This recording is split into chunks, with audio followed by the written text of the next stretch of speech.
Good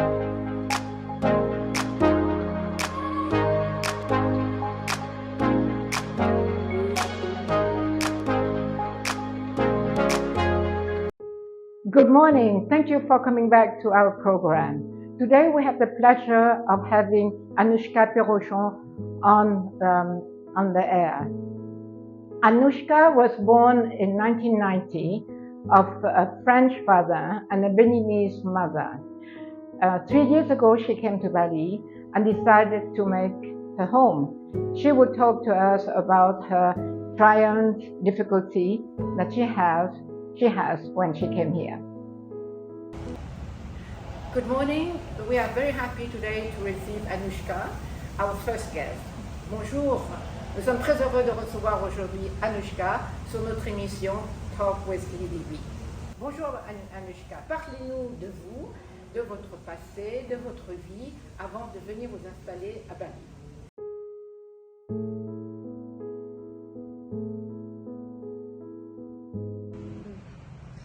C'est un process en cours. C'est arrivé relativement... j'ai commencé vraiment à m'intéresser à mes racines africaines relativement tard. Le contexte étant que ma mère est donc la première génération d'immigrés.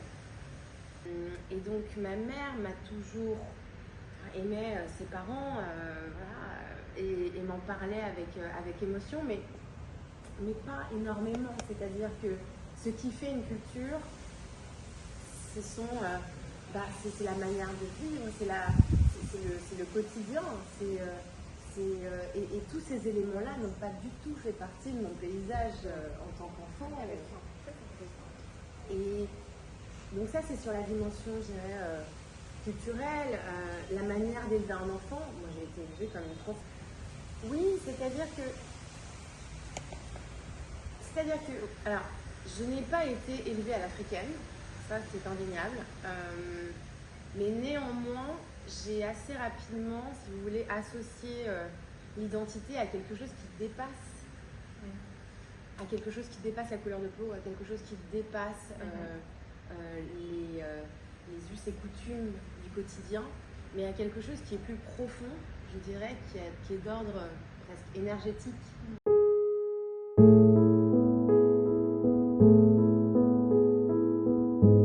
Comment vous avez perçu enfant, comment ces questions vous ont frappé, qu'est-ce qui s'est sorti de votre tête et à quel âge il y a eu, et est-ce qu'il y a eu une évolution dans l'acceptation de ces remarques? Je dirais que la curiosité, je la vois comme quelque chose de toujours positif. Parfois, en fait, tout dépend de la manière dont vous jouez avec aussi. Bien sûr. Moi, le ton, il fait aussi, le regard, il fait aussi, bien sûr. Et j'aime m'amuser avec cette question. C'est quelque chose que j'ai appris à faire, un peu par nécessité aussi, parce que voilà. Mécanisme de défense, peut-être? Oui, il y a un peu de ça aussi. C'est ça, c'est bousculer les a priori. Et donc, typiquement, je demande toujours en retour quelles sont les origines. C'est assez efficace parce qu'en fait, souvent, la personne en face, en fait, plus la personne avec des a priori, plus elle est désarçonnée. Oui, parce qu'en général, c'est un profil de personne dont les origines sont assez manifestes. Oui. Donc, toute blanche, toute jaune. Voilà. Donc, elle se dit, attends, mais non, mais il n'y a pas de sujet. Moi, je réponds avec une curiosité réelle. Quelles sont tes origines? Et souvent, on a des surprises. Et souvent, la personne même à qui je pose cette question est elle-même, redécouvre des choses de sa propre histoire. C'est très non, mais moi, je suis française. Je lui dis, oui, mais t'es sûre, il n'y a pas un petit...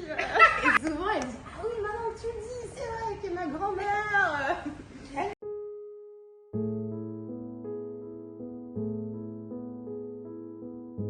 me recevoir aujourd'hui. C'est un sujet qui m'est cher, c'est celui de l'identité. C'est un sujet qui m'inspire beaucoup de questions, plus que de réponses. Assez jeune, je dirais adolescente, j'ai cristallisé cette réflexion autour de 3 niveaux de compréhension de l'identité. Premièrement, qui on pense être. Deuxièmement, qui les autres pensent que l'on est. Et enfin, qui on est vraiment. Le premier, je dirais, qui on pense être, à avoir à notre capacité à se réfléchir au sens d'un miroir, au sens d'une réflexion. Donc ça, c'est une dimension assez intellectuelle. Qui suis-je? Comment me définis-je? Et il y a aussi, je trouve, je pense qu'il est très important d'être aussi dans le lâcher-prise, c'est-à-dire de ne pas vouloir être parfait, vouloir être qui on attend qu'on soit, mais juste accepter qui on est. Donc je dirais qu'il y a ces différents éléments dans ce niveau d'analyse. Et puis ensuite le deuxième qui est donc les autres pensent qu'on est, qui lui a plutôt attrait à la communication. En fait. Dans quelle mesure j'arrive à exprimer qui je suis, à m'exprimer pour. Et dans quelle mesure j'ai la liberté d'être compris. Si on voit bien que si on a un blocage à ce niveau-là, on a du mal à être heureux. Parce qu'on se sent, c'est ça la solitude, ça n'est pas d'être seul, c'est d'être entouré de personnes qui ne nous comprennent pas. Et de se murer dans une forme de bulle, d'incompréhension. Et donc je pense que c'est un sujet sur lequel je réfléchis beaucoup, notamment dans le cadre de l'art. C'est-à-dire, qu'est-ce que l'artiste a à apporter à la société, dans quelle mesure son regard neuf est fondamental dans notre monde qui est en mutation, qui est confronté à beaucoup de challenges. On pourra y revenir, parce qu'en ce moment je prépare une exposition. Je suis venue à Bali donc il y a 3 ans maintenant, dans l'objectif d'étudier l'art indonésien, tribal d'abord. Et aujourd'hui, je suis en train de créer une galerie qui va réunir art tribal et art contemporain. Ah, très bien. Et ça, c'est faire une sorte de croisement entre les deux pays. Ce sera une kyrielle de croisement, c'est-à-dire que j'aimerais procéder de manière itérative et géographique, m'intéresser à des zones géographiques et déceler qui sont les acteurs en présence, qui sont les artistes en l'occurrence qui ont été inspirés, qui sont venus dans cette localité et pour qui cette géographie, cette culture a été une muse. Et en face, quels sont les artistes qui viennent de cette terre, qui sont ici. Vous êtes française, de père français et de mère béninoise. Oui, voilà. Exact. Alors parlez-nous de vous-même petite, jeune adulte, comment vous avez vécu cette double culture, image, physique et mentale. Et est-ce qu'il y a eu des changements, une évolution dans votre acceptation de qui vous êtes pour être complètement ce que vous êtes aujourd'hui?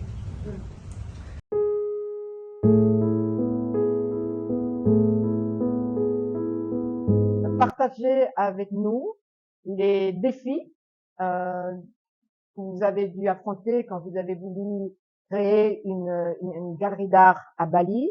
Est-ce que vous avez rencontré des gens qui ont été réticents? J'ai été très bien accueillie et j'en suis émue.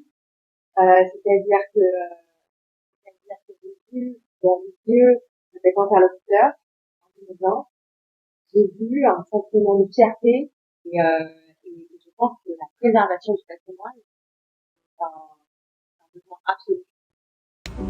Merci d'avoir suivi notre émission. Les propos d'Anouchka sont d'une exceptionnelle maturité. Elle a choisi le moyen pacifique et l'art pour répondre aux questions des gens qui se posent sur son identité et ses racines. J'espère que vous avez eu plaisir à l'écouter. J'espère que ça vous a intéressé. Abonnez-vous, suivez-nous pour savoir qui sera notre prochain invité sur notre émission. Merci et au revoir. Thank you so much for following us. I hope to see you again next time, and subscribe so that you can know the name of our next guest. Thank you so much. Bye bye.